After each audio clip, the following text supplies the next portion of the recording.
बेटा next reaction जो हमारी है वो है डिकम्पोजिशन रिएक्शन। तो डिकम्पोजिशन रिएक्शन जस्ट रिवर्स होता है किसका, जो हमने पढ़ा है किसमें, कॉम्बिनेशन रिएक्शन पढ़ा है हमने पहले। तो कॉम्बिनेशन रिएक्शन का जो रिवर्स होता है, उल्टा होता है, उस क्या होता है, डिकम्पोजिशन रिएक्शन। तो इसमें कोई कंपाउंड होगा अपने पास AB, ये ब्रेक होगा किसमें, A में और B में। तो ये ब्रेक होकर के दो एलिमेंट फॉर्म करा, दो या दो से ज़्यादा एलिमेंट क्या करेगा, फॉर्म करेगा। यानी एक अपने पास कंपाउंड होगा, कंपाउंड क्या होगा, सिंपलर एलिमेंट्स में ब्रेक हो जाएगा। तो ये ब्रेक होना क्या होगा, डिकम्पोजिशन रिएक्शन कहलाता है। अब जैसा कि नाम बता रहा है डिकम्पोज हो रहा है, ब्रेक डाउन हो रहा है, तो किसी भी चीज़ के ब्रेक डाउन के लिए क्या होती है, एनर्जी रिक्वायर्ड होती है। क्या होगा, एनर्जी रिक्वायर्ड होगी। तो एनर्जी रिक्वायर्ड जिन रिएक्शंस में होती है उनको हम कैसा कहते हैं, एक्सोथर्मिक की एंडोथर्मिक। तो जिनमें एनर्जी की रिक्वायरमेंट होती है, हीट की रिक्वायरमेंट होती है, उनको कहते हैं हम एंडोथर्मिक रिएक्शन कहते हैं। तो बाय डिफॉल्ट डिकम्पोजिशन रिएक्शन कैसी होंगी, सभी डिकम्पोजिशन रिएक्शन एंडोथर्मिक होगी नेचर के अंदर। ठीक है, तो इसको ब्रेक करने के लिए आपको क्या देना पड़ेगा, एनर्जी देना पड़ेगा या हीट देनी पड़ेगी। तो ये सिंबल जो है ये डेल्टा का सिंबल है, ट्राइंगल नहीं है, ये क्या है, डेल्टा। तो डेल्टा किसको रिप्रेजेंट करता है, हीट को रिप्रेजेंट करता है। डिकम्पोजिशन रिएक्शन बेटा तीन तरीके से कैटेगराइज कर सकते हैं हम इनको। पहला जिसमें हम क्या देते हैं, हीट देते हैं, जिनमें हम हीट देते हैं, टेम्परेचर बढ़ाते हैं। दूसरा जिसमें हम इलेक्ट्रिसिटी के थ्रू कर सकते हैं। और तीसरा जो हमारे सिलेबस में वो किसके थ्रू है, सनलाइट के थ्रू है। तो ये तीन मोड से हम क्या देंगे, एनर्जी दे रहे होंगे ब्रेक डाउन के लिए। तो पहला जो हीट के थ्रू है उसको हम क्या कहेंगे, थर्मल डिकम्पोजिशन। क्या बोलेंगे, थर्मल डिकम्पोजिशन। ये हो जाएगा बेटा थर्मल डिकम्पोजिशन।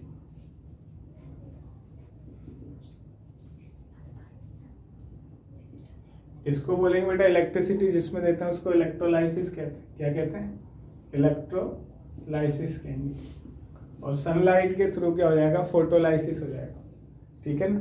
तो पहला जो हम बात कर रहे हैं किसकी करेंगे, थर्मल डिकम्पोजिशन की, थर्मल डिकम्पोजिशन।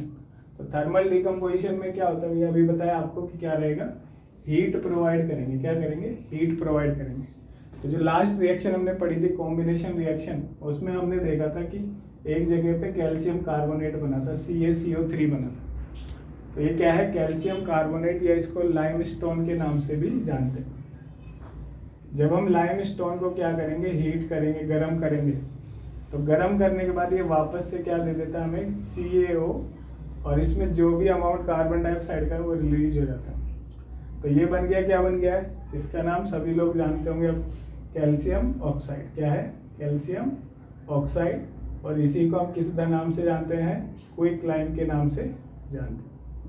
तो यानी कि जैसा हम देखते हैं जो हमारी दीवारों पे हमने क्या अप्लाई किया था, कैल्शियम हाइड्रोक्साइड जो आपने अप्लाई करा था, वो कैल्शियम कार्बोनेट बन गया था ड्राई होने के बाद।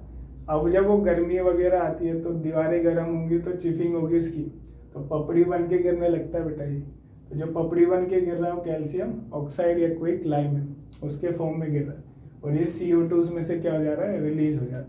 तो यानी कि हम यहाँ पे देखा ये किसका फॉर्म है, थर्मल डिकम्पोजिशन का फॉर्म है। किसका फॉर्म है, थर्मल डिकम्पोजिशन। इसके अलावा एक रिएक्शन और देख लो, फेरस सल्फेट की है। किसकी है, फेरस सल्फेट, FeSO4। अगर हम इसे हीट करेंगे तो हीट करेंगे तो ये बनाएगा फेरिक ऑक्साइड। क्या बनाता है, फेरिक ऑक्साइड, Fe2O3। इसमें दो गैसें रिलीज होंगी, एक होगा SO2 सल्फर डाइऑक्साइड, और एक होगी SO3 सल्फर ट्राइऑक्साइड। और बैलेंसिंग के लिए क्या करेंगे, क्योंकि यहाँ पे दो है तो यहाँ पे हम दो से मल्टीप्लाई करेंगे। तो यानी कि फेरस सल्फेट बेटा सॉलिड फॉर्म में होगा। इसको हमने हीट करा, हीट करने के बाद ये क्या बना लेगा, ferric oxide, sulphur dioxide and sulphur trioxide. तो ये किसकी फॉर्म हो गई है, डिकम्पोजिशन रिएक्शन की फॉर्म हो गई। कौन सा डिकम्पोजिशन, थर्मल डिकम्पोजिशन, क्योंकि किसकी वजह से हो रहा है, हीट की वजह से हो रहा है। ठीक है, ये थर्मल डिकम्पोजिशन हो गया। नेक्स्ट है इसमें क्या है, इलेक्ट्रोलाइसिस है। क्या है, इलेक्ट्रोलाइसिस। इलेक्ट्रोलाइसिस पढ़ेंगे 1।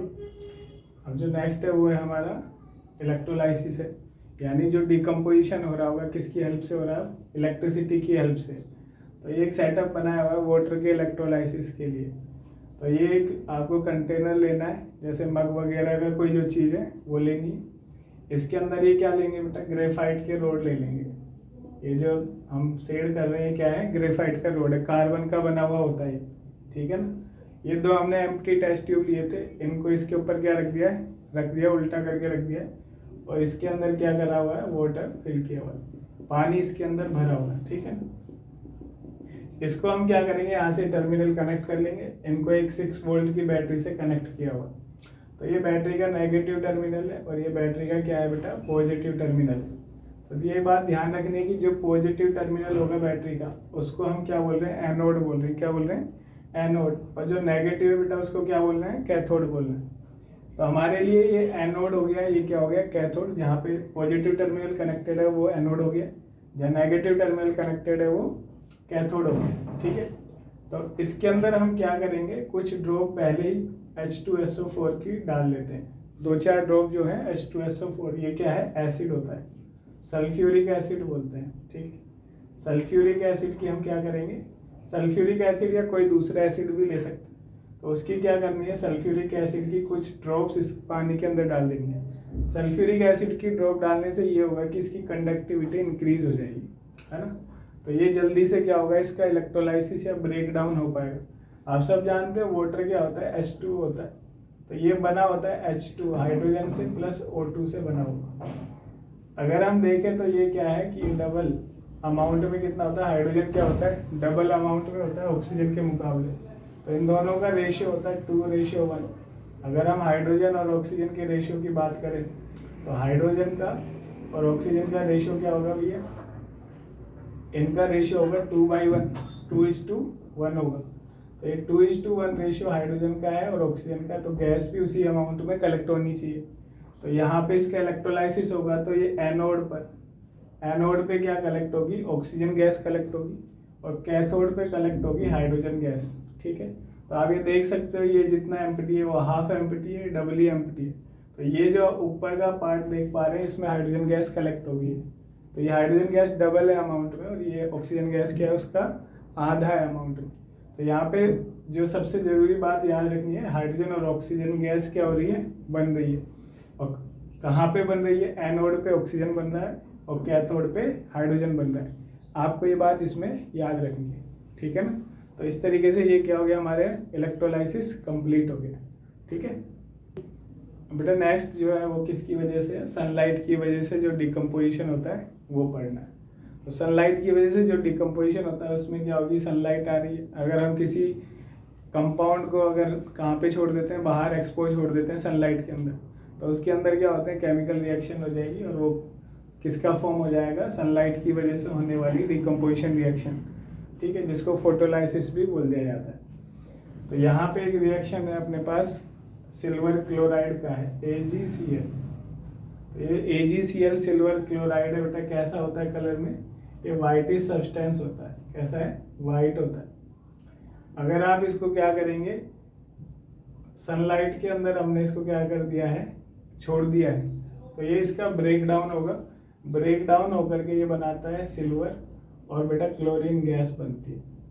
क्या होता है, क्लोरीन गैस इसमें रिलीज होती है। तो ये सॉलिड सब्सटेंस है, और ये किस में टर्न हो जाता है, ग्रे कलर में बदल जाता है, ठीक है। तो हमने देखा कि सिल्वर क्लोराइड जो था उसको हमने सनलाइट के अंदर क्या करा, कुछ समय के लिए छोड़ दिया। तो हमने देखा कि उसका ब्रेक डाउन हो गया, यानी डिकम्पोजिशन हो गया, और डिकम्पोज होकर के उसने क्या बना लिया है, सिल्वर बना लिया है, और क्या बना लिया है, Cl2। ये Ag जो सिंबल है ये सिल्वर का सिंबल होता है, ठीक है। Cl जो है क्लोरीन है, तो पूरा ये क्या हो गया, सिल्वर क्लोराइड हो गया, ठीक है। इसी तरीके से एक सब्सटेंस होता है सिल्वर ब्रोमाइड, 2AgBr। ये काफ़ी फेमस क्वेश्चन बनता है बोर्ड के एग्जाम में।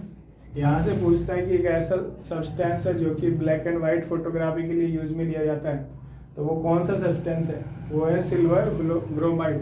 तो सिल्वर ब्रोमाइड को हम यूज में लेते हैं ब्लैक एंड वाइट फोटोग्राफी के लिए। तो इसको अगर सनलाइट में हम रख करके एक्सपोज छोड़ देते हैं बेटा, तो ये भी ब्रेक हो जाएगा 2Ag + Br2। तो यहाँ पे ब्रोमाइन गैस ये बना लेता है, ठीक है। तो इसका यूज जो होता है वो किसके लिए होता है, ये वाली जो रिएक्शन लिखी है आपको याद होनी चाहिए, किसके लिए, ब्लैक एंड वाइट फोटोग्राफी के लिए। ठीक है, तो इसी के साथ हमारा ये जो टॉपिक था जिसको हमने किसके फॉर्म में पढ़ा, डिकम्पोजिशन रिएक्शन में, ये कंप्लीट हो गया है। ठीक है ना। नेक्स्ट क्लास में हम इसमें जो है वो हम पढ़ेंगे displacement and double displacement reaction. ठीक।